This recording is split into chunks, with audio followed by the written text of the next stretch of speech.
ব্যাটিংটা ভালো লাগেনি। আবারও খেপলেন বিসিবি সভাপতি নাজমুল হাসান পাপন। লিটনের উপর কেন এত বিরক্ত বিসিবি সভাপতি? তার কারণ একটাই, প্রত্যেকটা ম্যাচে বারবার ব্যর্থ হচ্ছেন লিটন কুমার দাস। তাই তো লিটন দাসের উপর চরম খেপলেন বিসিবি সভাপতি নাজমুল হাসান পাপন। বললেন লিটনকে এত সুযোগ আর দেওয়া যাবে না, সে প্রত্যেকটা ম্যাচেই ভালো পারফরমেন্স করতে পারছে না, তাই তো তাকে সুযোগ দেওয়া বন্ধ করতে হবে। এদিকে টপ অর্ডার ব্যাটসম্যানরা সবসময় ব্যর্থ হচ্ছেন।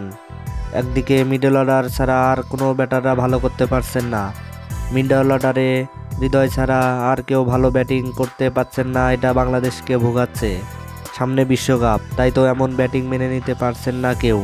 জিম্বাবুয়ের মতো এমন প্রতিপক্ষের বিপক্ষে এভাবে ম্যাচ জেতা মোটেও মেনে নিতে পারছেন না বিসিবি সভাপতি।